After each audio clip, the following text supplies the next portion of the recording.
Well, it's the 24th of May 2022 and it's the opening day of Elizabeth Line, which used to be known as Crossrail. Now, Crossrail was first proposed in the early 1940s and the project really started getting momentum in the early 1990s. However, it was put on ice for a few years and construction didn't really begin until around 2010. It's obviously 12 years on and the project is around 3.5 years late, but here we are and it's finally open. Abbey Wood Station in Kent, the end of the line, and services are running towards Paddington. This is a Class 345 EMU built by Bombardier.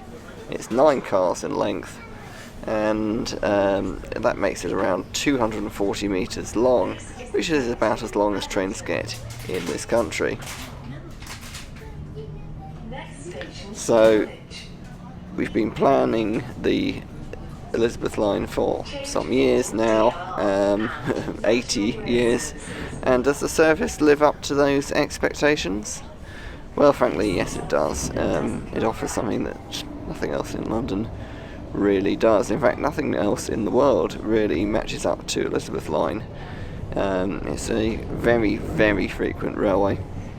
The trains were leaving every 5 minutes from Abbey Wood and they were running through to Paddington. Eventually the line will go all the way from Abbey Wood to Reading and from Shenfield near Brentwood in Essex down to Heathrow Airport.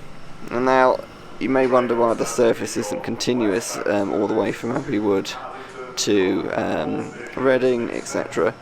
The simple reason for that is it's actually very complicated what is being done here. The trains are every 5 minutes and that means that they are fully automatic, driverless trains. The driver is simply just supervising the automation at the moment.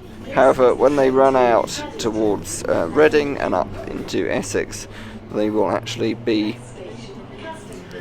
more of a conventional railway. And rather than this section, which we're looking at now, they will be fitting in with normal trains, whereas in the central section it is just exclusively for Elizabeth Line.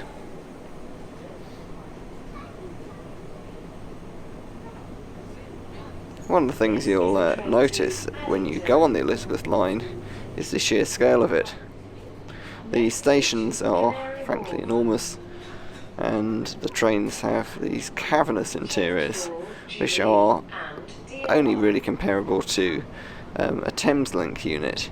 However, unlike Thameslink unit, they're very, very, very, very open plan interiors. There are no toilets. The seating is mostly bench seating along the edges, so these really are high capacity. However, I actually found them very comfortable trains. I'd be quite happy to go on a long journey. And indeed, you could go on quite a long journey. I'm not sure quite what the total journey length will be when the line opens, but you would not get cramped. And this is the end of the line here. It's Paddington Station, and this is actually where the trains terminate at the moment. But in future the trains will actually come out of ground here and go along the Great Western Main Line towards Reading and Heathrow Airport.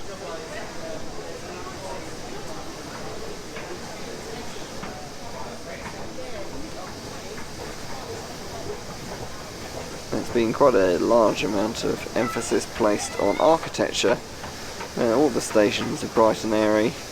They're not particularly fussy, unlike the Jubilee Line extension stations of 20 odd years ago, but they're still pretty impressive. They all have this similar platform experience, which is actually very reminiscent of a traditional tube line. So I will say that the experience is very similar to being on the tube, but everything's just that little bit bigger. In fact, a lot bigger.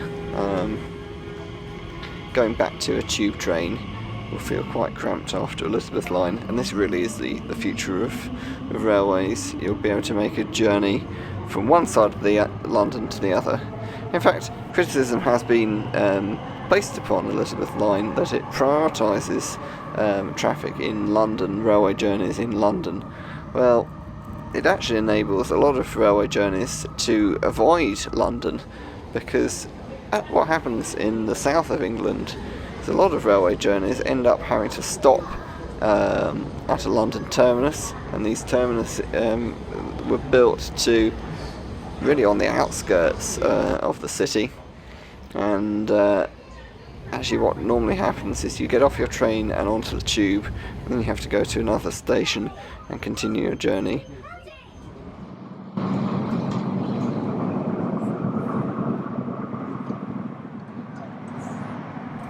One of the interesting things about these stations is they do just feel like tube stations, just a bit bigger. And with the platform edge doors, they remind me a lot of course, Jubilee Line platforms. Nice uniform station look as well, which is quite cool. Well, this is Abbey Wood Elizabeth Line, the end, or rather perhaps the beginning of the line. It's a station that's been here for many, many years, recently enlarged for Elizabeth Line, and at the moment is where all the trains terminate. Trains are only going between here and Paddington.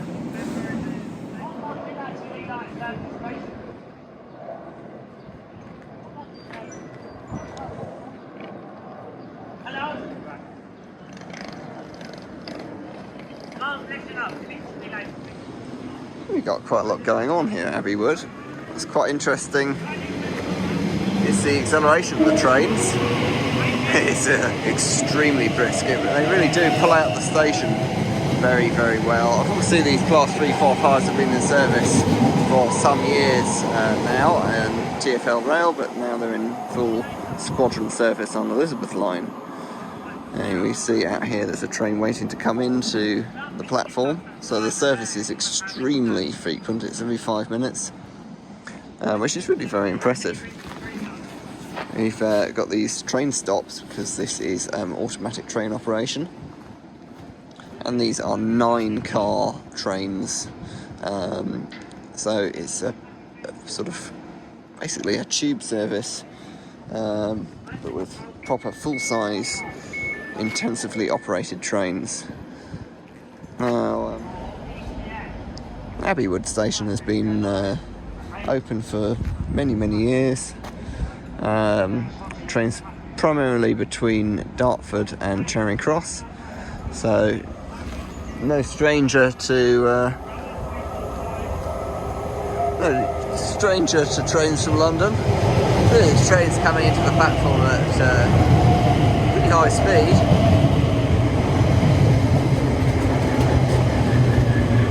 Now, both lines coming into the platform are terminating lines, but one line does continue on past the platform. That's this one here, the train that's coming in on.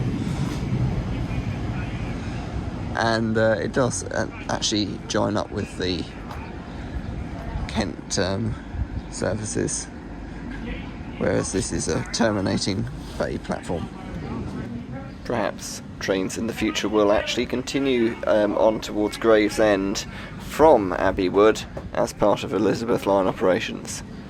At the moment they don't, they just stop at Abbey Wood. Anyway, that was my first day on Elizabeth Line.